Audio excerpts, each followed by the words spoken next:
자, 일단 유전의 종류부터 봅시다. 사람의 유전의 종류가 크게 이 단대립과 복대립을 합치면 단일인자 유전이고요. 단일인자 유전. 자, 기억을 떠올려. 자, 그리고 나머지가 다인자 유전이에요. 그래서 크게 단일인자 유전과 다인자 유전으로 나뉘고 단일인자 유전의 단대립과 복대립으로 나뉘는구나. 알겠죠? 자, 근데 이 단일인자 유전에는 뭐가 있냐면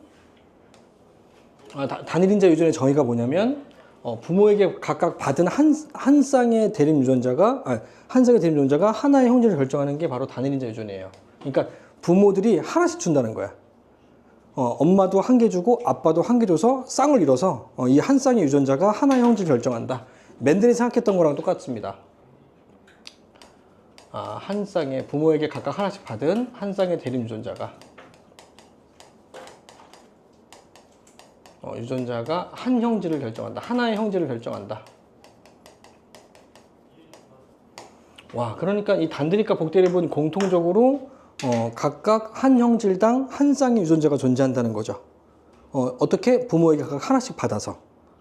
그럼 만약에 엄마하고 아빠가 두 개를 줬어. 두 개. 그러면 두 쌍이 만나죠? 그러면 두 쌍은 몇 가지 형질을 결정해야 돼요? 두 가지 형질을 결정해야 되는 거죠. 그게 바로 단일인자 유전이라고요. 그러면 이 단대립과 복대립은 어떤 차이가 있는지가 중요하죠. 둘 다 단일인자 유전이기 때문에 대립 유전자의 종류가 단대립은 두 종류가 존재합니다. 자, 두 종류가 일반적으로 대문자와 소문자로 이렇게 표기를 해요. 또는 A, A 스타 이렇게 표기하기도 하고요. 자, 복대립 유전은 가질 수 있는 유전자의 종류가 세 종류 이상을 가지고 있습니다. 대표적인 예가 ABO 혈액형으로 AO, ABO. 물론 이상이니까 뭐 4개, 5개 상관없어요. 근데 일반적인 어떤 대표적인 예가 ABO식 혈액형이라서 ABO 이 세 가지 중에 어쨌든 이 세 가지 유전자가 있다고 해서 세 개를 다 갖고 있는 게 아니죠. 세 개 중에서 몇 개만 갖는다? 각각의 개체마다 두 개만 갖는다. 그 두 개를 부모들이 하나씩 준 거라고요. 알겠죠? 그래서 유전되는 방식이 단일과 똑같다. 알겠죠? 그래서 단일인자 유전이라고 분류를 하는 거야. 같이 묶어서. 그럼 나타날 수 있는 유전자형의 종류가 이 두 종류의 유전자가 중복을 허용해서 두 개가 만나면 되죠. 그래서 만들어질 수 있는 유전자형이 라지A, 스몰A 이렇게 세 종류가 만들어지죠. 이게 중복해서 선택하는 거니까 중복 조합이잖아.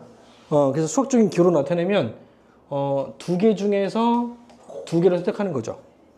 그러면 아마 이것처럼 세 종류가 3이 나올 거예요. 이게 되죠? 그럼 얘는 유전자가 세 종류니까 중복 허용하는 거니까 다 쓰면 일단 AA, AB, AO, BB, BO, OO 몇 종류? 6종류. 6종류가 나오죠? 이것도 중복을 허용해서 두 개를 선택하는 거기 때문에 3H2가 되죠. 중복 조합 한번 검색해서 계산해봐요. 그럼 몇이 나오냐면 이게 6이 나온다고요. 알겠죠? 따라서 이것만 정확하게 알고 있으면 대립 유전자가 4종류, 5종류, 6종류일 때 4H2, 5H2로 생길 수 있는 유전자형 종류를 알 수 있겠죠. 알겠죠? 그래서 단일인자 유전은 X개 중에서 두 개를 선택하는 게 단일인자 유전인데 이 단대립은 X가 2개인 게 단대립이고 복대립은 X가 3 이상인 게 복대립 유전인 거예요. 이해되죠? 자, 그러면 우열관계에 따라서 표현형의 종류가 달라지기 때문에 우열관계가 만약에 라지A가 스몰A보다 우성이라면 그러면 표현형은 라지A와 스몰A로 몇 종류? 두 종류의 표현형이 나타나고요. 라지A와 스몰A가 우열이 분명하면 얘가 새로운 형질이니까 한 종류가 추가돼서 세 종류의 표현형이 나타납니다. 자, 복대립도 마찬가지. 우열관계에 따라서 A가 B보다 우성이고 B가 O보다 우성이라면 얘는 A형질, 얘는 B형질, 얘는 O형질이니까 총 3가지의 표현형이 나타나죠. 그러니까 유전자가 세 종류가 있는데 우열이 분명하면 세 종류. 유전자의 종류가 두 종류가 있는데 우열이 분명하면 두 종류. 대립 유전자의 종류에 따라서 표현형이 결정되는 거죠. 우열의 관계가 분명하다면. 그죠? 근데 만약에 실제처럼 A와 B가 우열 관계가 없고 O보다는 공동 우성이면 그러면 A와 B가 만난 이 형질은 서로 다른 형질이죠. 그래서 한 가지가 추가되겠죠. 그래서 한 가지가 추가돼서 4종류가 되고요. 만약에 존재하지는 않지만 전부 다 우열관계가 분명하지 않다면 이형접합마다 다 새로운 형질이죠.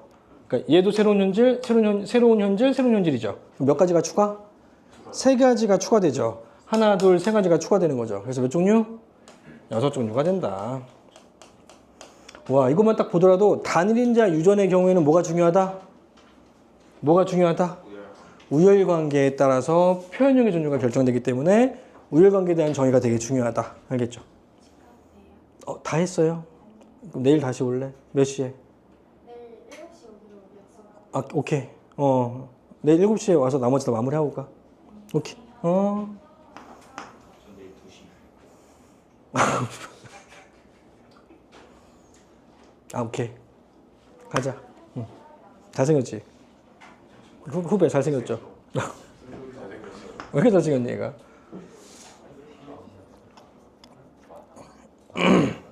자, 그럼 이거랑 비교해서 다인제조는 뭐냐면, 자, 다인제조는 한 쌍이 아니라 여러 쌍이 한 가지만 결정하는 게 다인제죠? 맞습니다. 이렇게 여러 쌍의 대립 유전자가 여러 가지 형질을 결정하는 게 아니라 한 형질만 결정하는 거고, 죽을 때까지 맨델은 이 현상을 몰랐던 거죠. 그래서 한 쌍인 경우에 단일인자 유전에서 단드립만 정의하고 죽었던 거예요. 근데 그게 유전에서 큰 획을 그은 거죠. 왜냐면 이때까지는 그런 생각 자체를 해본 적이 없기 때문에. 그래서 이 맨델을 시초로 해가지고 유전하기 시작이 된 거죠. 그러니까 그럼 맨델이 바보 같은 거냐? 그게 절대 아니지. 그 전에 아예 그런 생각을 못 했는데 이걸로 시작했다는 것 자체가 굉장히 중요한 일이죠. 그게 제일 어려운 일이에요. 시작하는 게 제일 어려워요. 그러니까 봐봐. 너네들이 만약에 지금 유튜버를 하고 싶어. 왜 하고 싶니? 시작한 놈이 있기 때문인 거죠. 그 시작한 놈이 어떻게 돼서? 돈을 많이 벌더라. 그 시작한 놈이 되게 대단한 거예요. 그 누구나 하지 못했던 일인 거야. 시작하는 게 진짜 어려운 일이다. 그 시작한 일은 그 미래가 보장되지 않은 상태에서 한 거기 때문에 되게 어려운 일인 거죠. 대단한 거예요.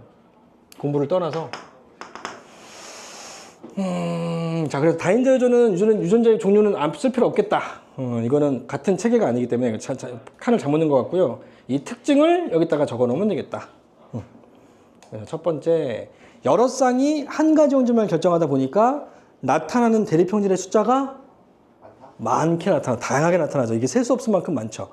이 다인자 유전의 대표적인 예가 지능. 다 다르죠. 나는 얘랑 지능이 똑같아요. 이렇게 얘기할 사람 없죠. 전 세계가 다 조금씩 다 다르겠죠. 그러니까 어떤 애는 수학적인 지능이 좋고 어떤 애는 뭐 운동 지능이 좋고 다 다르잖아요. 대립형질이 다양하게 나타난다. 대립형질이 다양하다. 자, 이 나타나는 이런 대립형질이 분포가 정규 분포 곡선이 나타나요. 이러한 대립형질의 분포가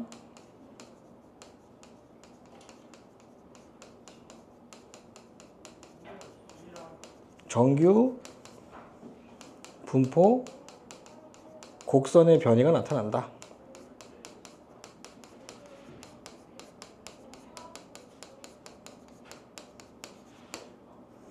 자, 세 번째,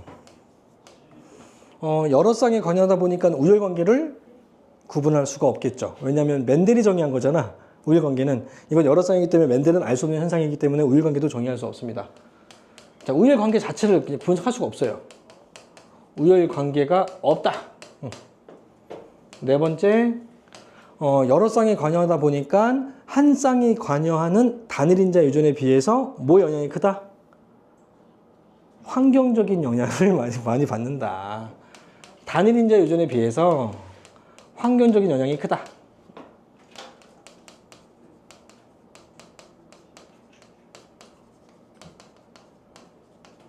맞잖아. 그래서 바보 부모로부터 천재가 태어날 수도 있는 거죠. 환경적 영향이 크다. 물론 똑똑한 사람들 옆에서 있었을 때, 예를 들면 피부색,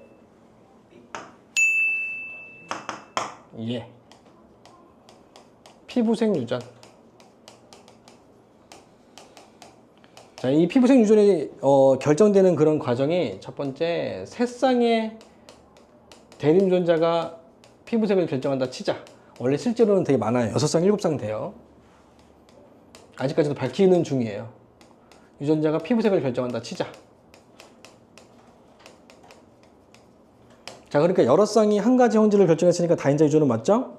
자, 이 유전자가 라지 A, 스몰 A, 라지 B, 스몰 B가 대립, 라지 D, 스몰 D가 대립이라 치자. 자, 근데 이 세 개의 유전자들이 각각 독립적입니다. 3독립입니다. 다 연관되어 있지 않습니다. 와, 그러니까 이 세 쌍의 유전자가 존재하는 염색체가 몇 쌍? 세 쌍이겠죠. 각각 독립적으로 존재하니까. 그죠? 하나씩 따로따로. 자, 그럴 때 세 번째, 대문자의 수. 왜냐면 이거는 다인자 유전이기 때문에 대문자가 곧 우성이라고 얘기할 수 없잖아요. 그지? 그러니까 대문자라고 얘기하는 거예요. 대문자의 숫자가 많을수록 피부색이 검어지고 어두워지고요. 검은색이 짙어지고요. 대문자의 숫자가 적으면 적을수록 소문자가 많아지는 거니까 밝은 색깔이 더 강해진다. 흰색이 강해진다. 예를 들면 라지 A, 라지 A, 라지 B, 라지 B, 라지 D, 라지 D면 대문자가 몇 개? 6개. 얘는 완전 검둥이죠. 눈깔 색깔하고 피부색이 구분이 안 될 정도로 좀 티 색깔하고 구분이 안 되게 완전 보호색이죠. 완전 검은색. 라지 A, 스몰 A, 라지 B, 라지 B, 라지 D, 라지 D는 하나가 부족하죠. 얘는 대문자가 5개죠. 그럼 조금은 덜 검은색이죠. 아니죠. 덜 검은색. 그러면 라지 A, 라지 A, 라지 B, 스몰 B, 라지 D, 라지 D도 대문자가 5개니까 얘네 둘이는 같겠죠. 아, 유전자형은 중요하지 않구나. 알겠죠? 유전자형이 중요한 게 아니라 대문자의 숫자에 의해서만 결정되는구나. 따라서 다인자 유전에 이러한 다인자 유전을 문제 풀 때는 유전자형이 중요한 게 아니라 대문자의 숫자만 중요하니까 대문자가 몇 개가 나타나는지를 구하면 되겠다.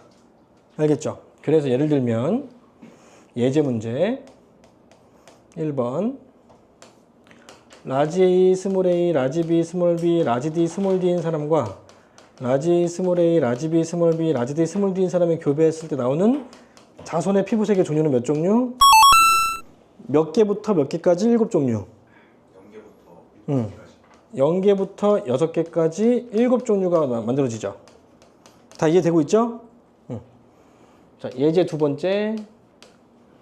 다 이해하는 것 같으니까 라지 A, 스몰 A, 라지 B, 라지 B, 라지 D, 스몰 D와 스몰 A, 스몰 A, 라지 B, 스몰 B, 라지 D, 라지 D 둘이 교배해서 나오는 자손의 피부색의 종류는 몇 종류? 몇 개부터 몇 개까지 몇 종류? 이렇게 대답해야 돼요.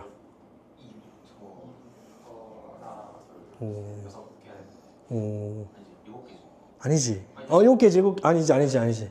7개는 안 되죠. 더 적어야 되는데. 2개부터 5개까지 몇 종류? 2, 3, 4, 5 몇 종류? 4종류다. 이거 풀이 과정 안 해도 되죠? 해줄까요? 네. 얘가 만들 수 있는 생세포 속에는 생세포는 핵상이 N이야, EN이야? N이고 얘는 뭐예요? 얘는 EN이죠. 그럼 EN과 N의 차이점은 뭐야?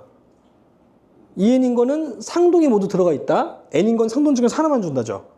그럼 상동 속에는 대립이 하나 들어있죠. 대립이. 이게 다 들어있는 거죠. 그럼 N 속에는 이걸 반쪽이에요?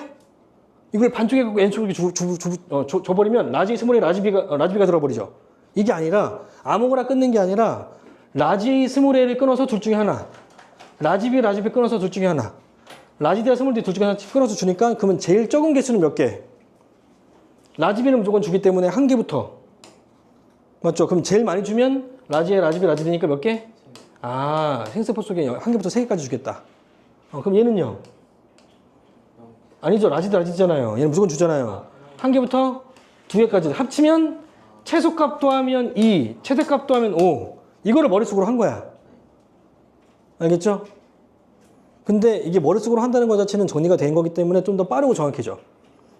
알겠죠? 무조건 딱 쓰려고만 하지 마. 머릿속으로 해보는 게 굉장히 좋아. 이게 정리가 된 애들은 머릿속으로 하는 게 훨씬 더 빠르거든요. 진짜 뇌의 신비야. 나중에 막 문제 풀 때도 있잖아요. 논술 같은 거 쓸 때도 책 보면서 쓰잖아. 글이 그지 같아요. 근데 책을 안 보고 머릿속에 정리하면서 쓰잖아. 뭐 글이 훨씬 좋아요. 뇌가 훨씬 더 좋아서 그래요. 뇌에서 상호작용하는 게 훨씬 더 좋은 글이 만들어진다고요. 그것처럼 문제 풀어도 마찬가지야. 머릿속에서 하는 게 더 빨라요. 그렇다고 해서 이제 다음부터는 막 풀이가지고 하나도 안 써고 이러지 말고 체크할 건 하면서 해서 실수를 좀 줄이자고요. 자, 그러면 확률을 구해볼까요? 얘네 둘이 교배해서 나오는 자손이 얘가 아빠고 얘가 엄마일 때, 부모일 때, 부와 표현형이 같은 확률. 이것이 기억나니? 밑에 2를 아닙니다. 뭐야? 울 2의 6제곱분의 693. 오케이. 왜냐면 이 아빠가 줄 수 있는 게 라지 A와 스몰 a 중에 뭘 주죠. 근데 뭘 주는지 알아 몰라. 뭘 주는지 모르고 두 가지 경우가 생길 때는 언더바 쓰면 돼요. 그럼 얘도 마찬가지. 뭘 주는지 알아요? 이형접합인데 뭐 주죠? 모르죠? 언더바예요. 따라서 이 언더바의 개수는 부모들이 갖고 있는 이형접합의 숫자라고 보면 돼요. 얘가 이형접합이면 언더바인 거야. 얘가 이형접합이면 언더바인 거라고요. 따라서 다 언더바죠. 그럼 이 언더바마다 들어갈 수 있는 게 다 몇 가지씩? 두 가지씩. 따라서 전체 경우의 수는 2의 6승. 근데 아빠가 지금 몇 개? 3개니까 6개 중에 3개를 조합하면 되겠다. 알겠죠? 그러면 6, 4, 2, 3이 얼마예요? 이거 12분의 5 아니요? 맞죠? 16분의 5다. 16분의 5가 나옵니다. 자, 그러면 예로 해봅시다. 예로. 이 두 명이 결혼해서 얘가 아빠고 얘가 엄마면 부와 표현형이 다를 확률. 안 속네. 같은 거는 몇 개니? 하나, 둘, 셋, 네 개죠. 그러면 부모들이 이형접합이면 언더바라 그랬잖아요. 언더바? 아니죠. 언더바 스몰 a. 언더바가 아니죠? 언더바죠. 라지 B 언더바. 언더바? 아니죠. 라지 D 언더바. 그럼 언더바가 몇 개? 3개니까 전체 경우의 수는 2의 3승이죠. 이 3개 중에서 몇 개가 추가돼야 이 아빠 놈하고 똑같아요. 아빠하고 똑같아요. 아빠 분하고 똑같아요. 2개가 추가돼야죠. 3C2가 되겠다. 이게 답이다. 알겠지? 응. 1에서 빼야 됐다. 오, 잘했어. 이거 찍고 있어가지고 틀면 안 돼. 알려줘야 돼. 나중에 실실 웃고 있다 나중에 얘기하면 안 돼요. 그건 다 잘못 전달되기 때문에. 자, 그래서 이제 우리가 이해를 잘하는 것 같으니 다음 단계를 넘어가 봅시다. 필기를 해야 되는데 옆에 공간 좀 있지? 칸을 좀 그으세요. 이렇게 줄을 딱 그어. 구분을 해주고 이제 표현형 존재를 다 정리해 볼게. 이제 첫 번째, 두 쌍의 다인자 유전일 때. 자, 그리고 교배하는 대상은 전부 다 잡종만일 때. 그러니까 두 쌍이니까 라지 A 스몰 A, 라지 B 스몰 B를 교배할 건데 잡종이 아닌 경우에는 그리고 이거고 자가교배고. 자가교배라고 하는 건 같은 유전자와 같은 염색체의 구성 상태에서 교배하는 걸 말해. 그러니까 동물끼리는 이게 돼야 안 돼요. 동물에서는 원래 이론적만 존재하지 실제로는 안 되죠. 나의 생세포하고 나의 생세포가 어떻게 교배를 해요? 정자하고 정자 맞는다고 이게 수정이 안 되죠. 그러니까 원래는 안 되는 거죠. 그러니까 내가 복제된 어떤 내가 누군가가 있어. 그러면 걔의 정자하고 나의 정자 이거 맞나요? 안 되죠. 그러면 어떻게 해야지 교배할 수 있어? 나랑 똑같은 유전자 가진 여자를 만들어야 되는데 나랑 유전자 똑같으면 여자가 될 수 없죠. 그러니까 안 되는 거죠, 실제로는. 근데 그렇다 치자고. 이론적으로 존재하는 거고 이론적으로 공부하는 거니까 유전자는 전부 다 양선접종이고 자가교배인데 자가교배가 아닌 경우에는 내가 타가교배라고 따로 써줄게. 이거 쓰지 않으면 그냥 무조건 자가교배야. 같은 형태로 교배하는 거. 그러면 첫 번째 경우에서 연관이 안 돼 있는 경우, 두 개가 독립인 경우, 연관이 안 돼 있는 경우가 있을 수 있겠죠. 연관이 안 돼 있는 경우는 좀 쉬워. 우리 방금 전에 했던 거랑 똑같아. 이게 더 쉬워. 이건 두 쌍밖에 없으니까. 라지 A 스몰 A, 라지 B 스몰 B, 라지 A 스몰 A, 라지 B 스몰 B 이렇게 교배하는 거예요. 그러면 나타나는 자손의 표현형의 종류가 몇 종류? 더 쉽잖아요. 그렇죠? 0부터 4까지 몇 종류? 5종류 바로 구할 수 있죠. 간단하죠? 두 번째, 연관 중에서 상인 연관일 때 상인연관과 상인연관일 때 상인연관이 뭐예요? 써줄게요. 자, 연관 중에서 상인연관이라는 건 뭐냐면 대문자와 대문자가 연관되어 있고 소문자와 소문자가 연관되어 있는 경우를 상인연관이라 그래. 알겠죠? 그러니까 라지에랑 라지비가 연관되어 있고 스몰에랑 스몰비가 이렇게 연관되어 있는 거예요. 근데 이 연관되어 있는 게 같은 염색체에 있으니까 이거는 같이 움직여 따로 움직여요. 같이 움직이는 거예요. 연관이기 때문에. 그 얘도 마찬가지 라지 라지비 스몰에 스몰비죠. 자, 근데 다인자 요조는 뭐의 개수만 중요하다? 대문자의 개수. 그러면 이 염색체는 몇 개가 들어있어요? 2개. 여기는 0개. 여기도 2개, 0개죠. 그럼 이 2개는 항상 같이 움직이지. 그러니까 지금 내가 표현형의 종류만 구할 때는 그지 유전자원 중요하지 않니? 그러니까 숫자로만 표시할 거예요. 아, 이 염색체 안에 들어있는 건 2개. 이 염색체 들어있는 건 0개. 이게 같이 움직이니까 이게 한 쌍의 상동. 됐지? 얘도 마찬가지 2, 0이죠. 그럼 만나서 나타날 수 있는 그 대문자의 개수의 조합이 몇 개가 만들어져요? 4개, 2개, 2개, 0개가 만들어지죠. 예, 둘을 교배하면. 따라서 종류는 몇 종류? 그렇지. 4, 2, 0으로 세 종류가 되겠죠. 아, 그래서 표현형이 세 종류가 나타난다고요. 어떨 때 상인연관을 자구급했을 때. 알겠죠? 자, 세 번째. 상반연관일 때는 어떻게 될까요? 상반연관은 대문자와 소문자가 연관인 거고 소문자와 대문자가 연관인 거예요. 둘 다. 네, 자구급이라고요. 자, 그러면 이거는 라지 A, 스몰 B, 스몰 A, 라지가 이렇게 연관되어 있는 거죠? 한승률. 그렇지. 대문자가 몇 개로? 좋아, 좋아. 자, 왜냐면 얘가 11이죠? 얘도 11이죠? 같이 움직이니까요. 그러면 조합돼서 만들어지는 대문자의 개수가 2만 만들어지죠? 전 충청도 사투리 같다. 2밖에 안 만들어지죠? 따라서 표현형 종류 몇 종류? 한 종류다.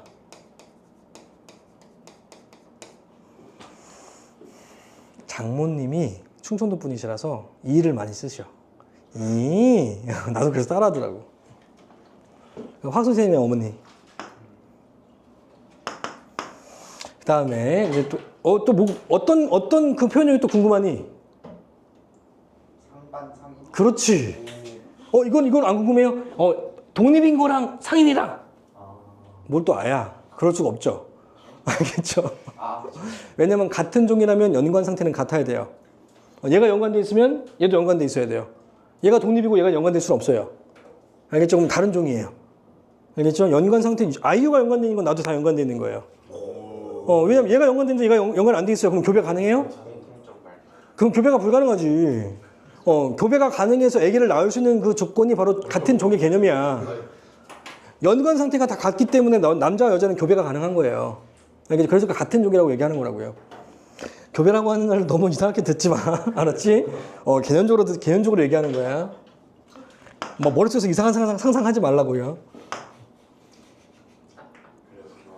네 번째. 그러면 상인연관과 상반연관 교배한 게 궁금하다. 자, 이 경우에는 똑같은 게 교배된 게 아니기 때문에 타가 교배죠. 그렇지. 그럼 바로 숫자로만 써볼까요? 상인연관은 숫자로 어떻게 돼요? 2요. 그렇지. 얘는요? 그러면 몇 개밖에 안 만들어져요? 3하고 1로 몇 종류? 2종류밖에 안 만들어지겠다. 얘는 한 종류인 거 되게 이거 한 종류에다가 별표. 상반연관 교배했을 때 나타나는 거 한 종류인 거 별표 되게 중요합니다. 내가 갖고 있는 색깔 중에서 가장 눈에 띄는 색깔로 적으세요. 별표. 여기까지가 두 쌍입니다. 별거 없죠?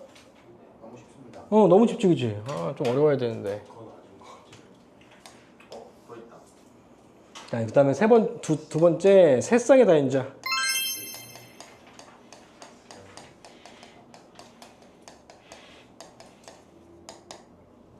얼마나 더? 세 쌍인 게 한 5가지 정도가 돼요. 첫 번째 3 독립일 때 이건 방금 맨 처음에 했던 거죠.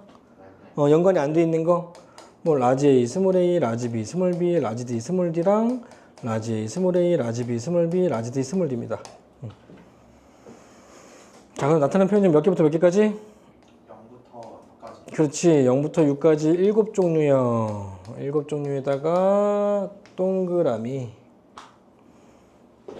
자, 그 다음에 그러니까 이렇게 연관이 안 됐을 때는 표현형은 이런 식으로 생세포의 대문자 개수 합쳐가지고 구하면 되고 확률은 커뮤테이션을 쓰면 돼요.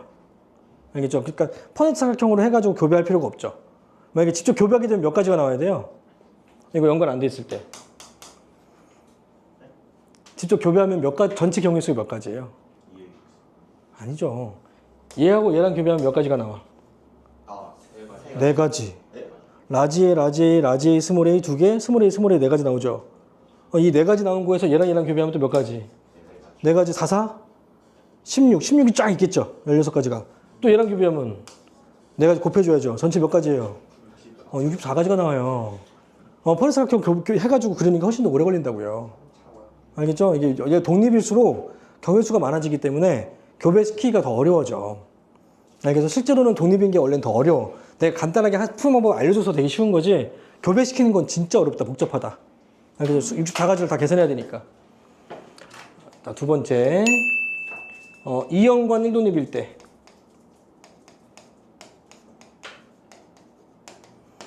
세 쌍 중에서 두 쌍은 연관되어 있고 한 개는 연관이 안 되어 있을 때. 알겠죠? 근데 이런 이연관도 또 여러 가지가 있겠죠? 우리 연관 종류 배웠으니까요. 그럼 이거에서 첫 번째, 상인 연관 1독립을 작업급에. 그럼 얘를 작업하면, 자, 상인 연관인 건 라지 A, 라지 B, 스몰 A, 스몰 B였죠. 그럼 독립이니까 하나는 독립이니까 라지 D, 스몰 D죠. 이거를 작업급에. 머릿수로 가능하니? 2, 0, 1. 오. 0부터 4까지 5개. 아니야. 네? 네? 너무 많이 와. 어떻게 그건 아니야. 아닌가 봐. 절대 아니잖아요. 0에서 3. 봐봐, 교배될 때 같은 상동끼리 교배되는 거 아니에요? 맞죠? 그럼 얘하고 얘랑 교배되면 얘 숫자로 나타내면 어떻게 돼요? 2, 0이죠. 얘는 숫자로 나타내면 어떻게 돼요? 1, 0. 얘하고 얘는 다른 상동이죠. 얘도 마찬가지 2, 0, 1, 0이죠. 얘는 다른 상동이죠. 그럼 같은 상동끼리 이제 교배를 해야죠. 얘랑 얘랑 만나면 대문자 개수 몇 개 만들어져요? 4개, 2개, 2개, 0개, 퍼넥트 삼각형. 얘하고 얘랑 만나면 1, 0하고 1, 0 만나면 2, 1, 1, 0이 만들어지죠. 2, 1, 1, 0이 만들어지죠. 다 더하면 돼요, 이제. 자, 4개인 경우에서 1, 0 더하면 6, 5, 5, 4. 2개인 경우에서 1, 0 더하면 4, 3, 3, 2, 4, 3, 3, 2, 2, 1, 1, 0이 만들어지죠. 그럼 표현형이 몇 개부터 몇 개까지? 6에서요. 0부터 6까지. 그치. 0부터 6까지 몇 종류? 와우. 맞췄어. 몇 종류? 7종류가 나옵니다. 7종류 어디서 봤는데? 여기 있네. 똑같이 세 쌍인데 얘는 3독립이고 얘는 상인연관 1독립일 때야. 나타나는 표현형 종류가 어떻다? 같다. 따라서 문제에서 표현형 7종류가 나왔대. 그럼 어떤 경우일 수 있어? 그렇죠. 독립적일 수도 있고 상인연관 1독립을 작업한 걸 수도 있는 거죠. 알겠죠? 따라서 연관에 대한 그 단서를 찾아야죠. 알겠죠? 이거 이해되는 이거 교배되는 방식? 자, 그럼 여기서 만약에 부모하고 표현형이 같은 확률은 어떻게 구해요? 전체 몇 개? 봐봐, 이게 연관돼 있어가지고 이제 이게 두 쌍이잖아. 염수체가.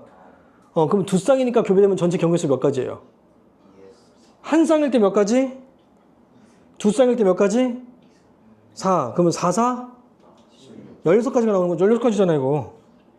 8가지 중에서 대문자가 3개인 거 몇 개? 하나, 둘, 셋, 넷, 4개네? 지금 16분의 4네, 4분의 1이네. 이렇게 구해야 돼요.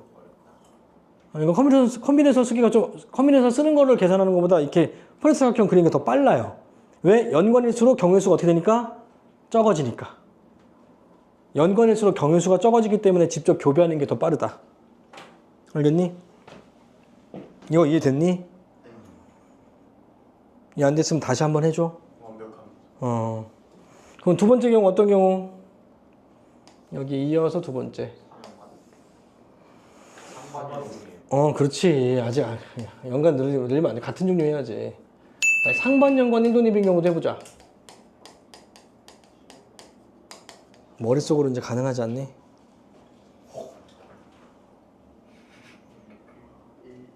세종이 몇 개로? 이게 432. 오! 와. 이해하고 있는 것 같아요.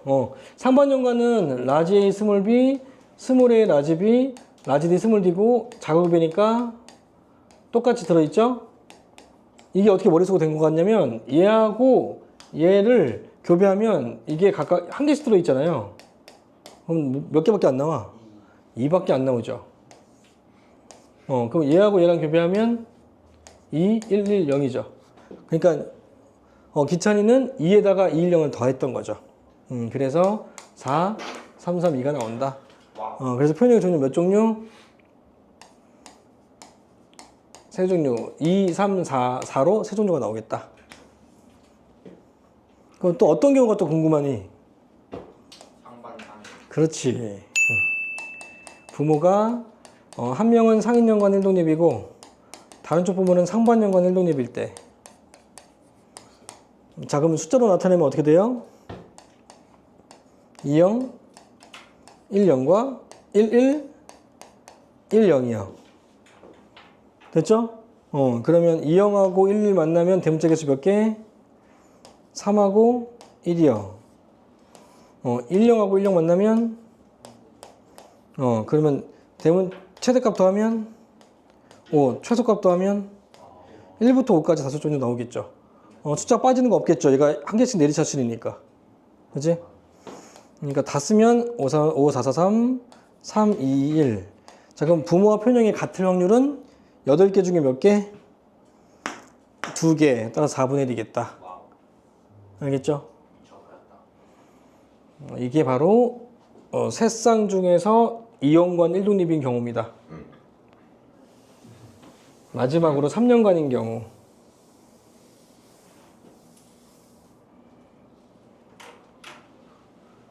어떻게 해야 되나? 이렇게 해야 되나? 맞습니다. 맞죠? 자, 세 쌍 다인자에서 3연관인 경우.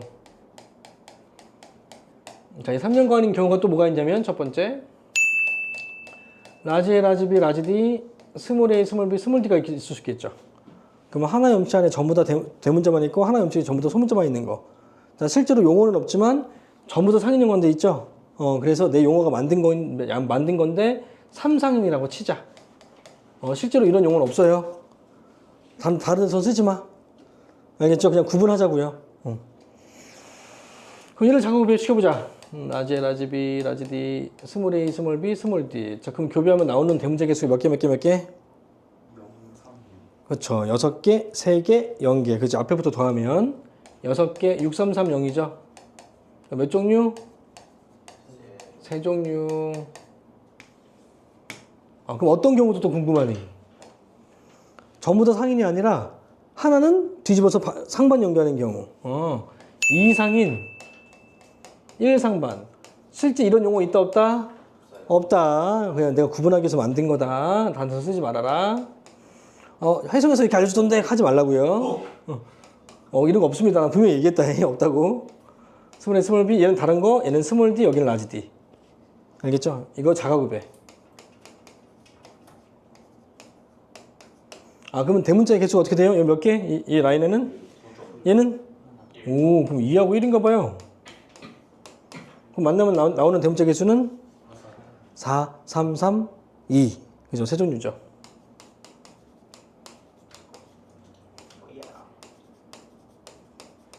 세 종류가 많네. 그러면 또 어떤 경우가 궁금하니? 마지막.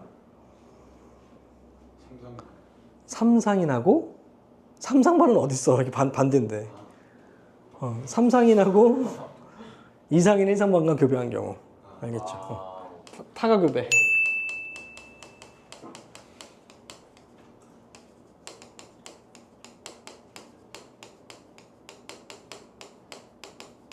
자, 그럼 삼상인은 숫자가 어떻게 돼요?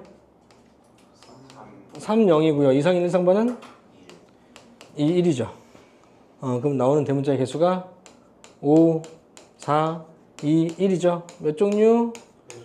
네 종류네. 오케이. 여기까지 정리를 미리 해놓습니다. 근데 이게 몇 종류다 몇 종류다 그 종류 자체가 중요한 게 아니라 어떠한 경우가 있을 수 있겠다라고 하는 그 경우를 나누는 게 되게 중요해요. 알겠죠? 문제 풀 때 표현형만 주고 부모들의 유전자의 상태를 물어보기도 하거든요. 알겠지? 표현형을 주고 부모들이 어떻게 연관되어 있니?를 물어보기 때문에 어떤 경우들이 있을 수 있다는 걸 내가 알고 있으면 내가 종류를 까먹어도 해볼 수 있잖아. 해봐서 종류는 구할 수 있기 때문에 어떤 경우로 나눠진다는 거를 좀 잘 정리해 놓으면 되겠다. 알겠죠? 자, 상염색체에 존재하는 유전을 바로 성염체 유전이라고 하는데, 자, 그럼 이 상염색체에 존재하는 유전의 경우에는 같은 부모에서 나오는 남녀의 출현 빈도가 어떻다? 다릅니다. 확률적으로 다르게 나타나더라. 남녀의 출현 빈도, 즉 확률이 다르게 나타난다. 빈도가 다르다. 자, 왜냐하면 부모가 똑같이 주는 게 아니라 부모가 주는 염색체와 유전자 종류가 다르기 때문이죠. 그래서 남자와 여자의 확률이 다르게 나타난다. 자, 그럼 반성유전은 유전자의 위치가 어디 존재하냐면 X염에 존재해서 X염에 존재하면 아빠의 X는 누구한테만 줘? 딸한테만 주죠. 따라서 아빠는 아들한테 영향을 줘 못 줘? 못 주죠. 아빠는 Y를 주는데 Y 속에 있는 게 아니라 X에 들어있으면 X 속에 들어있는 유전자를 줄 수가 없기 때문에 아빠는 딸한테만 영향을 주겠죠. 아빠는 남자지. 딸은 여자지. 성이 반대죠. 그래서 반대 성향을 준다 이거예요. 엄마는 누구한테만 X를 줘? 물론 딸도 주고 아들도 주긴 하지만 아들의 X는 누구한테만 받아? 아들은 오로지 엄마한테만 영향을 받는구나. 엄마는 여자, 아들은 남자. 알겠죠? 반대성. 그래서 반성유전이라고 합니다. X염에 존재하는 경우를. 한성유전은 Y염에 존재하는 경우를 얘기해요. 그럼 한성유전은 되게 쉽죠? Y염에 존재하기 때문에 아빠와 아들 계속 이어지겠죠? 절대 끊어주면 안 되죠. 왜 Y를 준 건 아빠밖에 없으니까요. 만약에 내가 교통과다증이야? 근데 내 아들이 교통과다증이 아니야. 문제가 있는 거죠. Y를 다른 사람한테 받은 거죠. 그렇죠? 그러니까 교통과다증은 결혼을 잘 못해요. 알겠죠? 여자들이 별로 안 좋아해요. 왜 숨길 수가 없잖아요. 알겠죠? 논란의 여지가 좀 있겠네. 안 찍을걸? 알겠죠? 그래서 예로는 뭐가 있냐면 반성유전의 경우에는 생맹과 혈우병 뭐 더 있겠지만 대표적으로 생맹과 혈우병이 있고요. 한성유전은 대표적으로 귀 속 털 과다증이 있습니다. 귀 속에 털이 다리털처럼 생겼어요. 그러니까 결혼을 못 하겠죠. 그래서 점점 줄어든 거예요. 그것만이 가능했습니다. 근데 생각보다 진짜 지저분해. 나중에 네이버에서 검색해봐. 그래서 과다증. 귀 막 털 막 지렁처럼 나와 있는 거 보일 거예요. 면도기로 코털기로 깎아야 돼요. 그러니까 귀 깎는 그 기계를 따로 사야죠. 자, 생맹인 경우에는요, 대립형질이 뭐가 있어요? 생맹에서 나타나는 대립형질. 전화 알죠? 그래, 얘기해요. 사실 모르겠어요. 모른다고요? 생명하고 생명 아닌가? 그렇죠. 생맹이 아닌 경우를 그냥 정상이라고 하면 되죠. 정상인 경우와 생맹인 경우가 바로 생맹에 대한 대립형질이죠. 그러니까 이 대립형질마다 결정하는 뭐가 있어야 돼? 대립유전자가 있어야죠. 이 정상을 결정하는 유전자는 A라고 치자. 생명을 결정하는 유전자는 A 스타라고 치자. 내 마음대로. 근데 이 생명을 결정하는 유전자가 정상에 대해서 열성으로 작용하더라. 알겠죠? 근데 이제 앞으로는 이렇게 글자로 안 쓰고 드러나는 유전병은 그냥 언더바를 칠게요. 알겠죠? 그게 이제 글자를 좀 줄이기 위한 방법이니까. 자, 혈우병은 B하고 B스타가 있겠죠. 근데 얘가 혈우병이 나타나는 거 얘가 정상인 경우. 마찬가지 혈우병이 나타나는 경우가 열성으로 작용합니다. 알겠죠? 그럼 일반적으로는 이런 병들이 열성으로 작용하네요. 그럼 열성으로 작용하기 때문에 많아진다, 적어진다? 그래서 적어질 수밖에 없겠네요. 우성인 게 더 먼저 드러나기 때문에 유전자 중에 한 가지만 가져도 드러나지 않아서 점점 자유교배를 하게 되면 멘델 집단이라고 하는데 멘델 집단은 자유로운 교배가 가능할 때, 누구나 다 교배가 될 때, 그런 상황에 존재한다면 점점 얘는 줄어들고 얘는 점점 많아지겠죠. 실제로는 그렇지는 않지만, 그러니까 자유로운 교배가 실제로는 안 되죠. 여자가 선택을 해줘야죠. 내가 좋아해도 싫어! 그럼 못하는 거잖아요. 그러니까 실제하고는 조금 달라요. 이론적인 어떤 그 교배 상황은 바로 멘델 집단이라고 부르고, 그 멘델 집단에서라면 얘는 증가되고 얘는 감소가 돼야 되는 거예요. 그러니까 야하게 듣지 말고 이론적인 어떤 이론적인 어떤 개념으로 좀 이해를 하라고요. 머릿속에는 이거는 없는데. 그게 이제 나중에 생투에서 나와. 유전자 빈도해가지고. 근데 그게 나중에 나오면 이해해봐. 나중에 내신 공부할 때. 그러면 이 한성유전의 경우에도 대립형질이 뭐가 있어요? 대립형질이 정상인 경우와 기수로 가다증인 경우가 있겠죠. 유전자를 D하고 디스탈하고 해보자. 그럼 얘가 그러면 기수로 가다증인 유전자. 근데 얘는 우열관계를 따질 필요가 있어 없어요? 없죠. Y가 두 개 있는 개체는 없죠. 따라서 우열관계가 상관이 없죠. D가 있거나 디스타가 있거나 둘 중에 하나이기 때문에 우열관계는 상관이 없다. 알 수도 없고요. 있어본 적이 없으니까. 그러니까 초남성인 사람이 기소토 가다증일 확률이 되게 극악의 확률로 나타나죠. 네가 초남성인 것도 나타날 확률이 되게 적은데, 왜냐면 거의 95% 이상이 죽어요. 치사돼요. 그러니까 태어나는 그런 초남성이 거의 없어요. 근데 걔가 또 기소 가다증까지 있을 확률은 진짜 없겠죠. 그러니까 그런 표현이 없기 때문에 없겠죠. 우리가 직접 만들어 볼 수도 없고. 자, 그래서 유전자형이 여자인 경우에는 생명 같은 경우가, 생명인 경우에는 여자인 경우에는 X, A, XA, XA, XA 스타, XA 스타, XA 스타가 나타나겠죠.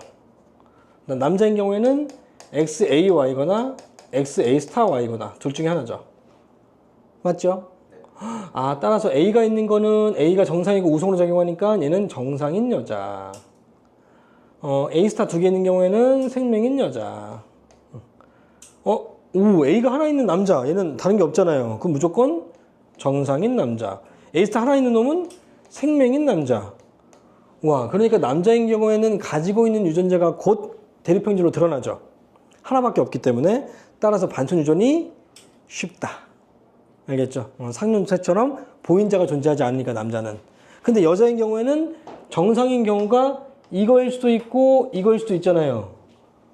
그러니까 유전자가 애매하죠. 두 가지 경우로 나뉘죠. 그래서 여자인 경우에는 정상인 여자의 유전자를 판별하기가 쉽진 않다. 근거가 필요하다는 거죠. 뭐 부모의 유전자라든가 자손의 유전자에서 A스타, A스타인 게 있다. 그러면 A스타 하나 있겠네. 보인자네. 이렇게 판단할 수 있는데 그런 게 없다면 판단할 수가 없겠죠. 따라서 누구부터 표시한다? 파악하기가 쉬운 게 남자다, 여자다? 남자다. 그래서 남자부터 표시를 하고 문제 풀어야 된다. 반성이 그래서 쉽다. 색깔만 보고 바로 유전자를 알 수 있기 때문에 혈우병의 경우에는 자 이제 X 빼고 쓸게 아니야 처음이니까 쓰자. 자 X라지 B XB 스타 XB 스타 XB 스타 남자인 경우에는 뭔 소리지? XBY XB 스타 Y 그럼 얘는 혈우병이 정상, 얘는 혈우병이 나타나는 남자. 그럼 얘네들은 혈우병이 정상. 얘는 혈우병이 나타나는 여자인데 아쉽게도 얘는 태어나지 못해요. 치사율이 95% 이상이다. 거의 없어요. 라고 생각하면 돼요. 아까 남자가 아니라 여자였네요. 치사가 되게 많이 된다고요. 그러니까 XYY 자체가 치사되고도 안 되는 사람이야. 치사될 확률이 되게 높아요. 그래서 표본이 별로 없다. 표현형까지 같이 적은 건데 들어갔을 것 같은데 소리 너무 큰데? 자 그럼 한손유전의 경우에 여자는 있다 없다? 없어요. X 자체가 Y 자체가 없기 때문에. 하지만 남자는 XYD거나 XY T스타거나 그러면 D를 갖고 있는 녀석은 정상, D스타가 있는 녀석은 개수돌 가다증. 그러니까 이 D스타를 갖고 있는 Y가 있는 남자는 자손에게 계속 Y를 주겠죠. 알겠죠? 그래서 계속 이어진다.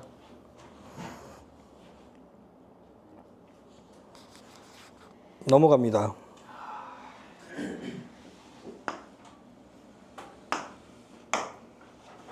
자, 이거 잘못 썼네. 이거 좀 지우고 가계도 공식이라고 적으세요.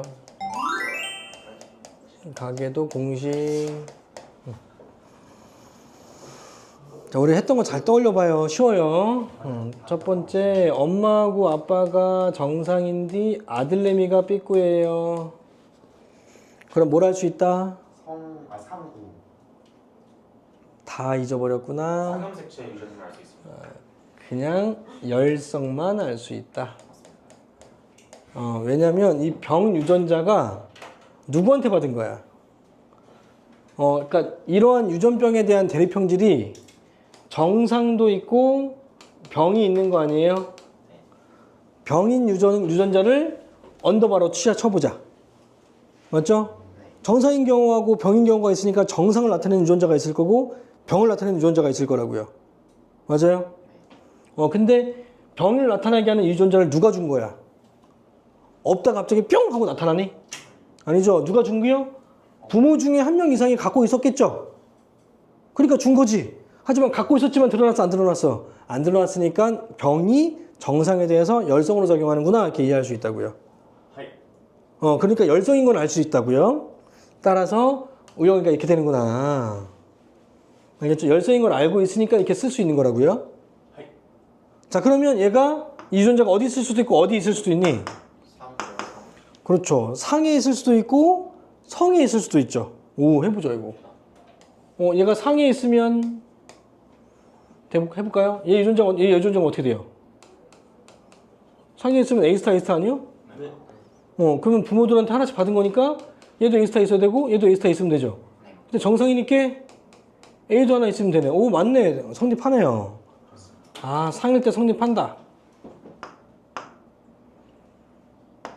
자, 그럼 성일 때는 얘들 성일 때는 XA 스타로 쓰면 되고요. 그리고 정상이 우성이고 병이 열성으로 작용하면 됩니다. 자, 그러면 성일 때는 누구부터 쓴다? 남자부터, 아빠부터 쓰자. 아빠가 정상이니까 유전자명이 뭐예요? 정상이니까 XAY인데 아들내미한테는 뭘 줘? X 안 주고 Y 주죠? 얘는 Y 줘요. 근데 병이잖아요. 그럼 유전자 뭐예요? X 스타 누구한테 받아요? 엄마가 보인자면 가능하겠다. XA 스타 가능하겠다. 알겠죠? 얘도 가능. 따라서 상인지 반성인지 알 수 있다 없다? 알 수 없다. 어떤 경우? 이것만 있을 경우에. 이 세 명만 있을 경우에는 알 수가 없다. 알겠죠? 다른 데서 단서를 찾아봐야죠. 쌤, 보인자라는 게 정확히 뭐예요? 보인자라는 게 보유한 사람이란 뜻이야. 어떤 유전병 유전자를 가지고 있지만 드러나지 않는 사람. 드러나지 않아야 돼요? 그냥 보유만 하고 있는 거야. 알겠죠? 그러니까 내가 만약에 1,000억이 있어. 근데 내가 안 쓰고 있고 그냥 가만히만 그냥 모셔놓고 저장만 하고 있다고 하면 뭐예요? 보금자죠. 알겠죠? 그러니까 내가 네 드러냈어. 나는 돈이 많아요. 그래서 내가 알렸었어요. 그러면 더 이상 보금자가 아니죠. 나는 그냥 돈이 많은 사람이 되는 거죠. 그냥 드러난 거죠. 두 번째, 엄마하고 아빠가 정상인데 삐꾸인 게 딸이 한 명이라도 태어나면 어떻게 돼요? 이럴 때는 어쨌든 열성이야 우성이야? 그렇죠. 이것도 마찬가지 같은 이유 때문에 열성이죠. 그러니까 비스타일 때 얘가 병이라고 치면 이 스타는 절대 병 유전자가 아니야. 언더바 따로 써줘야 돼요. 알겠죠? 그러면 이게 병인 유전자가 열성으로 작용하는구나 이거죠. 맞아요. 근데 만약에 성으로 한번 해볼까요?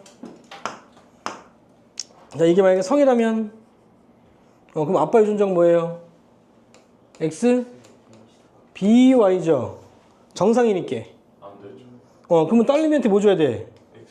XB를 주는데 이 B가 정상이면서 우성 아니야? 얘는 뭐 해야 돼? 정상이어야 되는데? 안 되겠다. 알겠죠? 그래서 성은 그래서 안 되네요. 성은 안 돼서 상밖에 안 된다. 그래서 이런 딸이 태어나면 상이면서 열성인 걸 둘 다 알 수 있다. 이해되죠? 세 번째, 엄마하고 아빠가 삐꾼디, 삐꾼데 딸내미가 정상에 태어났어요. 그렇죠. 바로 상인 거 알 수 있죠? 상우인 거 바로 알 수 있고 유전자를 D라고 하면 D, D스타, 우성인 거 얘가 병입니다. 알겠죠? 그러면 안 되는 이유, 얘를 만약에 성으로 하게 된다면 아빠 유전자가 뭐예요? XTY죠. D가 병이니까요. 그러면 딸내미는 무조건 XT를 하나 받죠? 그럼 뭐여야 돼? 무조건 병이어야 된다. 이런 딸이 태어날 수가 없다. 따라서 안 된다. 그래서 상문밖에 안 된다고요. 알겠죠? 자, 4번. 안 바꿨는데. 4번. 엄마가 삐꾼디 아들내미가 100%로 삐꾸여야 돼요. 이건 한 마리가 아니라 무조건이어야 돼요. 근데 아빠는요, 언더바 상관이 없어요. 알겠죠? 어떤 아빠가 있든 상관이 없을 때, 없어도 100%일 때, 이 경우가 있고요.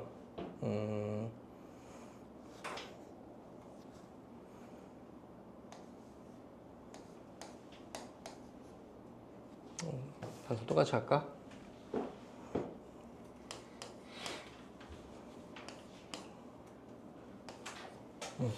자, 아빠가 정상일 때 딸내미가 100%로 정상인 경우. 정상인 경우. 이것도 엄마는 상관이 없을 때. 오. 아니다. 다시 쓸게요. 엄마가 정상인데 아들내미가 100%로 정상인 경우. 자, 그럼 일단 엄마가 아들내미가 무조건 똑같이 무조건 100%로 일치해야 되는 조건이야. 뭐가 뭐랑 상관없이? 아빠와 상관없이. 자, 이런 경우에는 유전자가 어디 존재해야지만 가능해? 절대 상일 때는 안 되죠. 상일 때 열성, 우성 다 해봐요. 안 돼요. 왜냐면 아빠가 주는 게 되게 중요하기 때문에.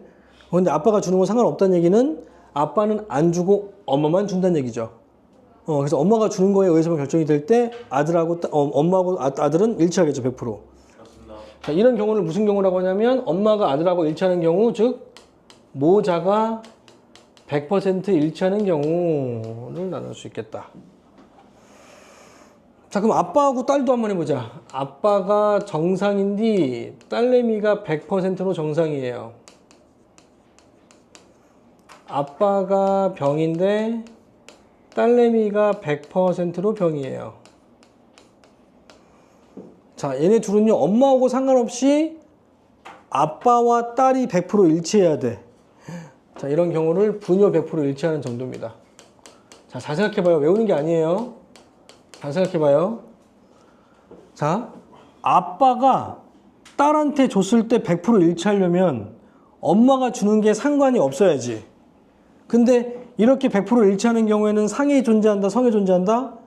성에 존재하는데 이 딸내미한테 주는 성 염체가 X야, Y야? X죠. 따라서 이 경우는 반성일 때만 성립하죠. 자, 근데 아빠는 딸한테 X를 하나밖에 안 주잖아. 하나밖에 안 줬는데 100% 일치하려면 아빠가 준 유전자가 뭐여야 돼? 우성이면 되겠다. 다 했어? 다 했냐고. 제가 아까 다 했잖아요. 저 오늘 그러니까 질문하는 거 다 했냐고. 네. 그럼 내일 안 와도 돼? 아니 내일도 올려요. 나눠서? 이렇게 왔다 갔다 하는 느낌이지? 자, 그러니까 이 부녀가 100% 일치하는 조건은 아빠가 딸한테 준 유전자가 뭐여야 된다? 우성이면 된다. 그럼 얘가 100% 일치할 때는 아빠가 준 유전자가 뭐다? 우성. 그 우성인 게 정상이다, 병이다?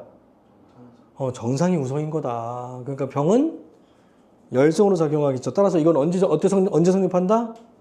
병이 열성일 때, 즉 열성일 때 성립한다고요. 반천 열성일 때. 이해하시라고요. 다시 부녀가 100% 일치하는 거는 부의 유전자가 우성일 때 성립한다.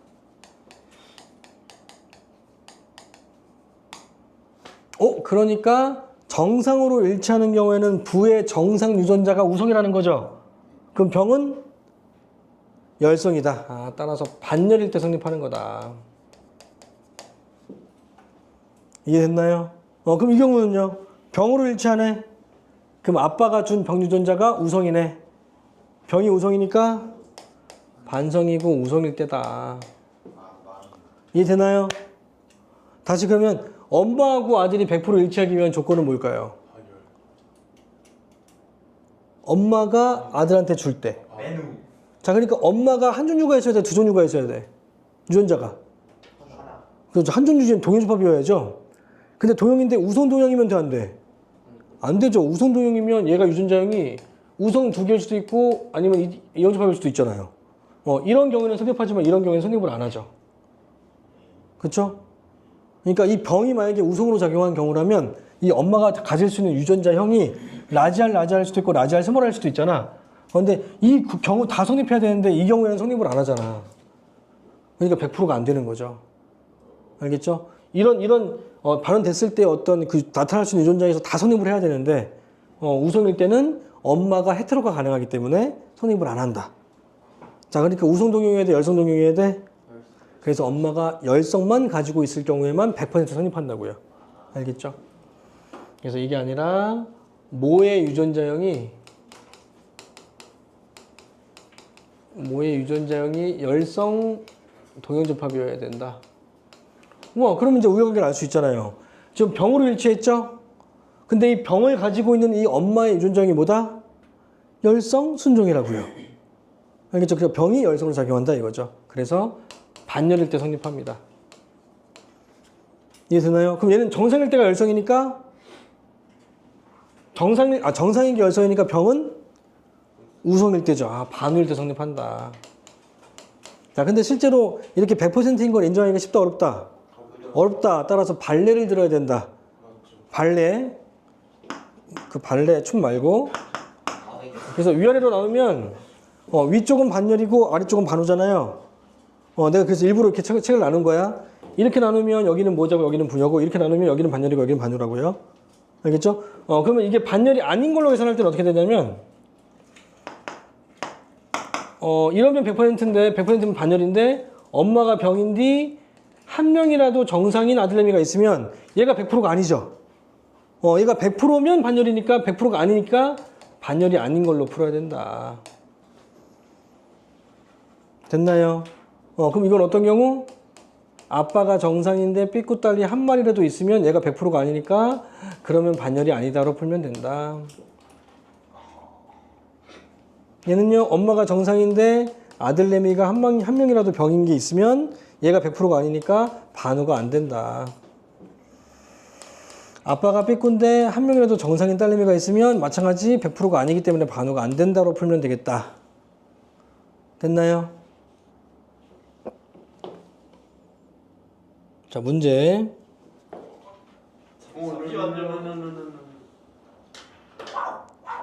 뭐 개소리.